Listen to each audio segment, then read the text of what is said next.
Salin-Olydé, Châteaulin, donc là c'était bien, vous êtes venus en voisin, à pied même, voilà. Vous n'avez pas pris vos gros autocars extraordinaires, vous êtes écologique. Voilà. Alors, en fait, on a souhaité votre témoignage, puisque vous êtes un professionnel du tourisme, on a quand même pas mal parlé de tourisme ce matin.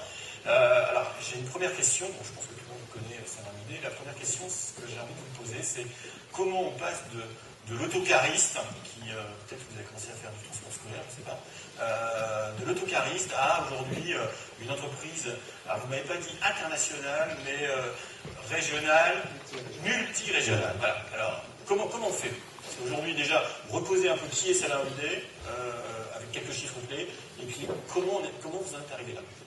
Voilà, tout d'abord, bonjour à tout le monde, et puis merci de m'accueillir parmi vous à l'occasion de cette manifestation. Salin-Olydé, en deux mots, c'est une société qui est maintenant quelques années, parce qu'elle a été créée en 1932 par le grand-père de notre président actuel, c'est d'ailleurs lui-même Michel Salin.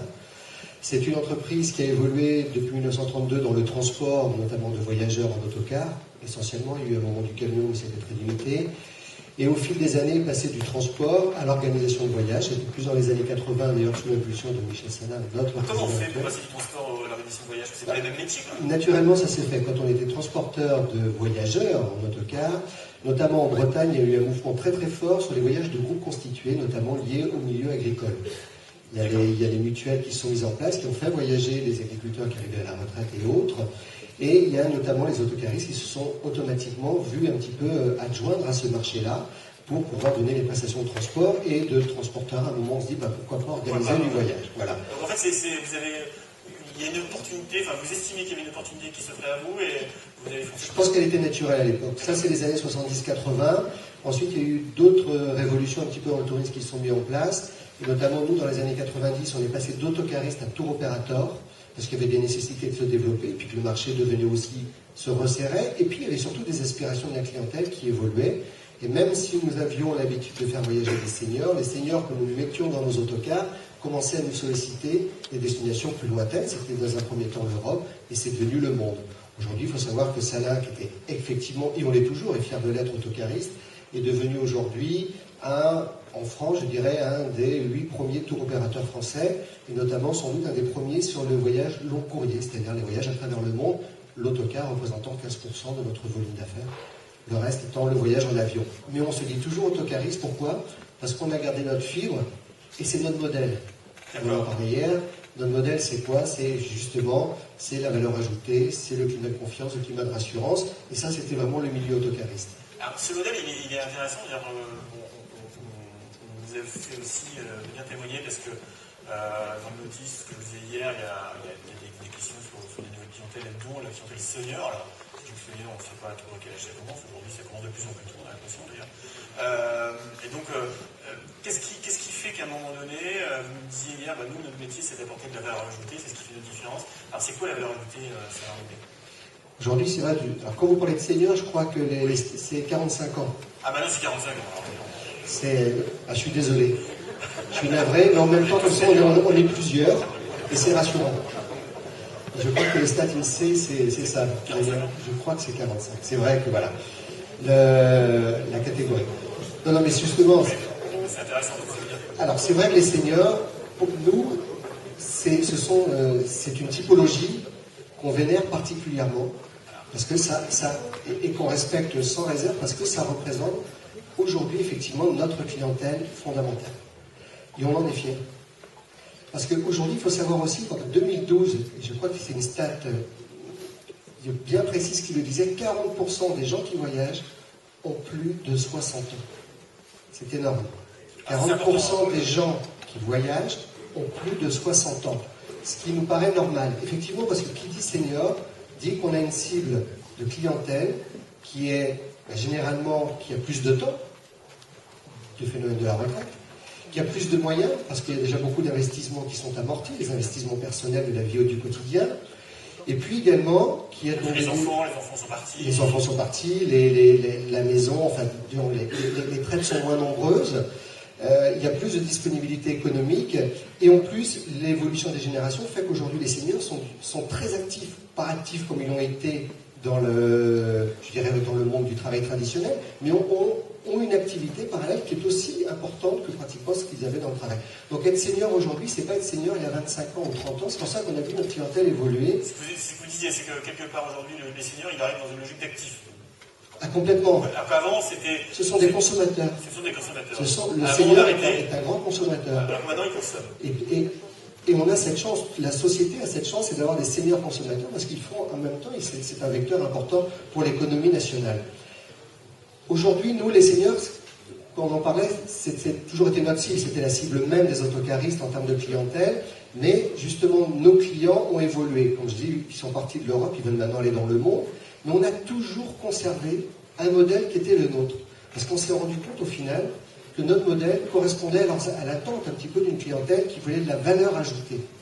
On a remarqué que c'était la clientèle senior, j'aime pas tellement ce mot senior parce que ça donne une connotation comme avant, on est passé de 3e âge à senior, à cette clientèle, je dirais, de 55, 60, 65 ans, 70 ans, qui représente pour nous 70% de nos clients. Ce sont des gens qui sont avides de connaissances, avides de culture, donc déjà il faut leur donner du contenu. C'est-à-dire que, bien sûr qu'ils ont de temps en temps aller à Ibiza au bord de la mer, des choses comme ça, mais avant tout, ils sont avides de contenu. C'est-à-dire que ce sont des gens qui veulent découvrir. Ils veulent un apport, je pars en voyage, il faut que j'en ramène quelque chose. Pas forcément que des photos de bord de plage, mais il faut que j'aille voir un petit peu du culturel, il faut que j'ai une découverte. Ce sont des gens qui ont besoin... Et ce que vous disiez aussi qui était très intéressant, c'est qu'on a tous des images, hein. Vous disiez la place Tiananmen, aujourd'hui Caire en Égypte, enfin il y a une espèce des lieux cultes, Gargarine, enfin des choses qui ont baigné notre histoire. On en a entendu beaucoup parler, on a été nourris de ça, et vous disiez, nous on permet d'aller voir ces choses-là aussi. En somme, on permet d'aller voir un petit peu tous les mythes qu'on a dans la tête, on les a mis. C'est-à-dire qu'on peut se rendre compte, ça fait 10 ans que ce sont les destinations majeures qui vont fonctionner.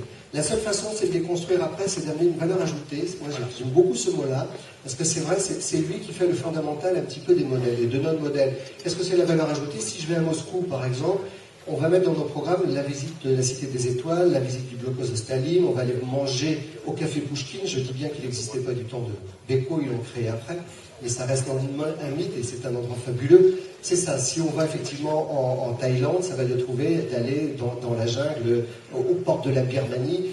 En somme, c'est toujours d'apporter, mais en même temps, le traditionnel va rester le traditionnel. Et les personnes qui veulent aller aux États-Unis veulent faire les grands parcs de l'Ouest ou alors la côte Est. Mais il faut qu'on satisfasse tous les mythes qu'on a pu se créer à un moment où on pouvait peut-être moins voyager. Maintenant, il y a plus de disponibilité, on peut aller plus loin dans des conditions budgétaires très intéressantes. Et on va essayer de montrer justement le monde tel que les personnes se sont imaginées. C'est pour ça qu'on voit qu'il y a une constante. Alors j'allais dire en même temps, dans ces valeurs ajoutées, c'est quand on fait du voyage pour cette typologie, je dirais, de clientèle, il faut également qu'on les rassure. Et c'est vrai que pour les rassurer, je pense que ça passe aussi dans la communication. On sait, tout à l'heure vous me disiez Théo national, j'ai toujours dit qu'on était Théo multirégional. On est dans l'ouest, notre bassin c'est Pont-Louis-Châteaulin, on y reste, on a bien les pieds ancrés dans cette terre natale. Terrien. Oui, et puis ça nous a bien porté, donc on en est plutôt fiers. Donc à côté de cela, par contre on veut transposer le modèle. Et c'est quoi le modèle Salin, si on regarde bien en termes de communication, parce que aussi pour aller chercher cette clientèle, c'est qu'on distribue 10 millions de brochures en boîte aux lettres, partout en France, ou en encartage dans les journaux. Mais pas notre nom forcément, parce qu'on estime qu'à l'extérieur, il y a des gens qui sont plus connus que nous, et on utilise leur nom. C'est-à-dire que nous, on arrive en concession, donc on distribue ces brochures avec 2 arguments choc, c'est-à-dire de dire aux personnes, il y a une agence à côté de chez vous, c'est le partenaire qu'on a trouvé, parce que c'est le phénomène de proximité, et en même temps, on va surtout passer vous prendre chez vous pour vous amener dans l'aéroport local. Donc on a toujours eu un modèle qui était basé sur un triptyque, c'est envoyer des catalogues directement chez les personnes, ensemble on leur envoie les vacances, aller voir l'Ouzbékistan, aller voir le Mexique, aller voir la Russie et bien d'autres destinations, mais en même temps, vous avez une agence où vous allez pouvoir aller vous renseigner, et en même temps, il y aura un car ou un minibus ou une navette ou un taxi qui va passer vous prendre chez vous pour pouvoir vous amener partout dans le monde. Et ça, c'est un vrai modèle, c'est-à-dire que je vais voir l'agence, chez Marseillais, je vais voir Marseillais, qui va me vendre un voyage Salin. Et c'est pas grave, c'est un Marseillais. Donc on est entre nous. Donc la valeur de la proximité pour vous est importante.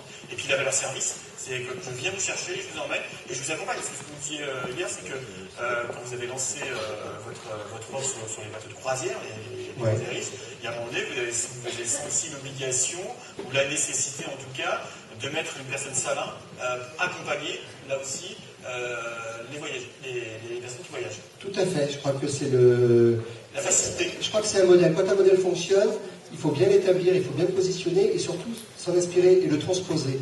Mais nous, notre modèle, effectivement, il est là. Internet, j'entendais tout à l'heure parler d'Internet, on a des sites B2C, mais on s'aperçoit que disons, la communication simple, le marketing qui a été utilisé pendant des années sur la distribution boîte aux lettres, sur l'utilisation des fichiers clients, ensemble, la proximité, la relation humaine avec le client reste quelque chose de fondamental et quelque chose de majeur. Et justement, quand on a une clientèle qui est prête à avoir, je dirais quelque part, à investir une certaine somme, s'il y a une promesse, si on la rassure, s'il y a un climat de confiance qui s'instaure, on doit pouvoir faire évoluer les produits. Vous parlez de la croisière, il y a quelques années, nous, la croisière, parce que ça nous correspond encore plus, c'était dans l'Ouest, les gens voyageaient très peu en croisière, ce qui est impressionnant. Dans le sud de la France... Parce que vous appelez croisière, c'est les gros bateaux. Hein. C'est les gros bateaux, c'est les très gros. Et c'est vrai que ce qui est surprenant, alors qu'on est un pays de mer, les gens ne voyageaient pas sur ces bateaux-là, alors que dans le sud de la France, il y a une clientèle énorme, sur Paris également, dans le nord aussi. Et dans l'ouest, ça a toujours été pour les croisiéristes une difficulté de capter la clientèle pour monter sur les bateaux. Et nous, on a reconditionné le produit, on s'est dit que ça s'adresse à une typologie de clients, c'est pas forcément la famille. Et là, on se trompait parce qu'on s'aperçoit que sur les bateaux de croisière, c'est surtout des familles. Et on s'est dit, mais comment faire monter nos clients qui ont l'habitude de partir en Californie, qui ont l'habitude de partir un petit peu partout dans le monde. Alors, on va conditionner le produit de la même façon.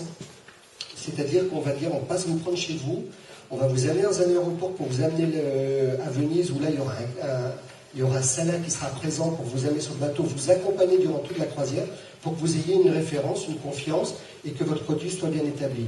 Vous voulez justement avoir un produit fini, un produit, je dirais, à forte valeur ajoutée, et bien, on va être avec vous pendant toute cette croisière. Et depuis ces 3 ans, on était monté considérablement en puissance. On a été malheureusement stoppé par un événement qui est arrivé en mois de janvier 2012 de cette année, c'est le Concordia. Ce qui est intéressant, c'est qu'on a dit tous ces mots-là ce matin, hein, c'est facilité, c'est valeur ajoutée, c'est contenu, ça participe aux réflexions aujourd'hui de montage sur les produits mythiques. Donc déjà, quelque part, ça se croise, donc ça c'est intéressant. Mais aussi, vous avez dit, la clientèle senior, pour dire la clientèle senior, même si on n'a pas forcément ce mot-là, peu importe, c'est une clientèle quand même qui a, une fois qu'on a su créer un rapport de confiance avec cette clientèle, c'est une clientèle qui revient. C'est une clientèle qui est exigeante mais qui revient. C'est une clientèle qui est très fidèle. Qui est très fidèle. Si on n'a pas trompé, si on était honnête avec notre promesse client, parce qu'on a tous une promesse client, si on a été honnête avec notre promesse client, c'est une clientèle très fidèle. Maintenant, c'est vrai, comme vous avez raison, je pense que si demain, au sein de vos activités, vous devez la toucher, il faut avoir du contenu. Ça, pour moi, c'est indispensable. C'est pas des produits, on parle du low cost, c'est pas ça aujourd'hui, nous, nos concurrents. Nos concurrents, ce sont des gens qui font du contenu comme nous, sur cette typologie de clientèle. Aujourd'hui, par exemple, Internet, c'est pas une concurrence pour nous, même par rapport à nos agences de voyage. Pourquoi ? Parce que pour ce typologie de produit, il faut une expertise. Internet, la moins. Il faut une valorisation de produit. Internet, c'est très bien vendre des vacances, des séjours à Marrakech, c'est très bien vendre des séjours à Agadir ou à Djerba, ou du vol sec, mais dès qu'on rentre dans le circuit, ça devient plus compliqué parce qu'il y a besoin de rassurer le client. Et Internet, c'est moins bien le faire. On a besoin, Internet, c'est aussi des tarifs. Or, nous, quand on fait de la valeur ajoutée, automatiquement, il va y avoir un prix en conséquence. Comme je dis, on n'a pas le prix le plus bas, mais on se doit d'être le meilleur au prix qu'on propose. Et ça, je crois qu'il ne faut jamais non plus avoir totalement peur au prix, à partir du moment où il y a du contenu. Alors, juste pour finir, je vous ai posé une question hier. Vous ne connaissez pas le nautisme, donc c'est aussi intéressant. Mais, alors, qu'est-ce que vous conseilleriez, vous y avez peut-être réfléchi un peu depuis d'ailleurs, qu'est-ce que vous conseillerez à des professionnels du nautisme pour attaquer le marché senior? Vaste question. En plus, j'ai affaire à des professionnels et j'en suis pas un du nautisme. C'est ça qui est intéressant. Voilà, je crois, comme je disais, ça dépend. Moi, je vais parler de la cible, je ne vais pas parler forcément du voyage scolaire ou que vous devez déjà. Mais sur la cible de la clientèle, je crois que c'est déjà de créer du produit avec du contenu. On en parlait un petit peu hier, je disais que c'est vrai que nous-mêmes, en tant que, je parle du voyage individuel, mais aussi on a le voyage de groupe, je pense qu'il y a des marchés, même pour le nautisme, qui existent sur les voyages de groupe. Je pense au comité d'entreprise, je pense au club senior, je pense au club d'amis et autres. Et on s'aperçoit que ces gens-là travaillent autour de produits à contenu. Dans le nautisme, Effectivement, peut-être de proposer qu'une croisière, qu'une sortie en mer, c'est pas suffisant. C'est peut-être pas suffisant. Il faut peut-être travailler ça autour d'un week-end qui va mêler gastronomie, sortie en mer, autour de la mer, bien entendu, avec une thématique très forte. Peut-être rencontre avec les skippers. Exactement. Moi, je pense qu'il y a beaucoup de gens qui ont rêvé de monter sur un bateau qui l'ont jamais fait. Comme beaucoup de gens rêvaient d'aller en Californie, ne l'avaient jamais fait. On a d'ailleurs quelque chose qui est très bizarre, c'est qu'il y a en 2000, c'était en 2000, de 99 exactement, on a sorti un produit qui s'appelait le Transsibérien. D'ailleurs, on l'appelait notre grande croisière à travers on partait de Moscou pour aller jusqu'à Vladivostok ou d'aller jusqu'à Pékin par le Transsibérien. Et on a capté énormément de personnes qui avaient entre 65, 75, voire jusqu'à 85 ans, et beaucoup nous disaient, j'ai toujours rêvé de faire cela. J'ai toujours rêvé de faire ce voyage-là, parce que j'ai lu Blaise Cendrars, mais je ne savais pas comment le faire. Et vous m'avez donné la possibilité, en l'organisant, en me rassurant, que je le fasse. Et c'est resté quand même une aventure encadrée. Et je pense que dans le milieu nautique, c'est pareil, il y a beaucoup de gens qui ont dû avoir à un moment l'envie de monter sur un voilier, mais qui n'ont jamais trouvé le système pour le faire. Si demain il y a un package bien constitué, un package s'appelle multi-produits, mais un produit bien avec du contenu, de restauration, d'hôtel, de bateau, de autres, c'est à un moment le bateau peut devenir un point fort et peut devenir l'attrait, la valeur ajoutée d'un week-end, d'un 2-3 jours, d'une sorte. Et pourquoi pas d'une sortie journée? Nous, à la limite, on a plein de clubs de retraités ou de clubs seniors ou d'amis qui font des sorties journées pour aller au Futuroscope, pour aller au Puy du Fou. Pourquoi pas avoir une thématique croisière? Pourquoi pas, avec une sortie en mer dans les îles locales, ne serait-ce que de monter sur un bateau? À un moment, il faut faire des tests. Il ne faut pas faire très compliqué, mais je pense qu'il faut faire du test. Il faut faire du test. Je vois. Nous, beaucoup de fois, souvent, on a une brochure qui nous sert de test sur les produits, voir comment ils vont comment l'amorce va prendre. Et si on le sent, on va le développer. Mais à côté de ça, il faut faire des tests. Et je pense que c'est effectivement sur notre typologie de clientèle. Je suis persuadé qu'en montant un produit bien établi, simple, pas compliqué, avec une tarification où la personne en achetant va avoir la valeur ajoutée complète initialement, il y a une clientèle qui peut intéresser. Donc, j'ai un peu de contenu, mais aussi un savoir-vendre derrière. Le savoir-vendre, oui, c'est quoi? C'est l'utilisation de fichiers. Ça peut être maintenant, avec Internet, c'est les croisements de fichiers qui existent aussi. Si je prends des gens comme nous, par exemple, on a des fichiers, nous, de clients qui représentent à peu près 120 000 personnes. 120 000 personnes, est-ce que demain, ils ne peuvent pas être intéressés par un produit qui est évolutif? Nous-mêmes, on est à la recherche de produits évolutifs parce que notre clientèle bouge. Aujourd'hui, on voyage en groupe, demain, on voyagera peut-être qu'à 5 ou 6 personnes. Il va falloir qu'on s'adapte. En somme, il faut voir un peu les évolutions des générations qui bougent énormément. Et qu'on est senior aujourd'hui, on n'est pas senior aujourd'hui comme il y a 20 ans, et on n'est pas comme vont être les seniors dans 10 ans. Ça va bouger. Quel est leur tempérament et quel est leur mode de consommation? C'est ça qu'il faut voir. Et c'est vrai qu'on parle du golf, on parle du nautisme. On le regarde de nous, parce qu'on se dit que demain, à travers nos produits, est-ce qu'on ne va pas devoir amener d'autres valeurs ajoutées qui ne sont plus que de la découverte culturelle? Mais il y a les randonneurs, il y a peut-être ceux qui font du bateau, il y a ceux qui font du golf. Il y aura de plus en plus de seniors qui font du golf. Je pense qu'il y aura des thématiques golf qui vont se mettre de plus en plus en place. Pourquoi pas des thématiques nautiques? Donc tout ça, c'est ce qu'on disait tout à l'heure, c'est l'articulation de différents métiers. Donc à un moment donné, les offres se complètent, se rencontrent. Et donc c'est plus une approche monolithique en tant que telle. Je crois qu'il faut complètement croiser les différents professionnels qui travaillent sur le secteur. Il y a des professionnels de constitution de voyage et des professionnels de constitution de distribution de voyage qui peuvent demain très bien distribuer d'autres produits. Donc bien sûr, je dirais que là, entre nos deux mondes, c'est pas un parallélisme. On se croise nécessairement un moment. Il faut juste faire vibrer les synergies un petit peu et puis utiliser les fichiers des uns des autres, voir quels produits peuvent être adaptés, faire des tests, regarder. Je crois que parfois le commerce est très complexe. La réussite est complexe, mais le commerce est assez simple, malheureusement. Et c'est vrai qu'il faut juste trouver la bonne offre à un moment. Et ça vaut le coup, effectivement, de partir sur des épreuves tests, sur des petits panels. Et puis, si on voit ce qui fonctionne, généralement, nous, on s'est rendu compte, notre modèle, on l'a créé dans l'Ouest. Maintenant, on est très implanté dans l'Est, dans le Sud-Ouest, dans le Sud-Est, et même en Belgique. Et on s'aperçoit que la réaction client est globalement la même, quelle qu'elle soit. À nous de les satisfaire et faire, justement, que notre promesse client soit bien respectée. Promesse client. Merci en tout cas pour ce témoignage. Je pense que c'est très intéressant. Voilà. Merci.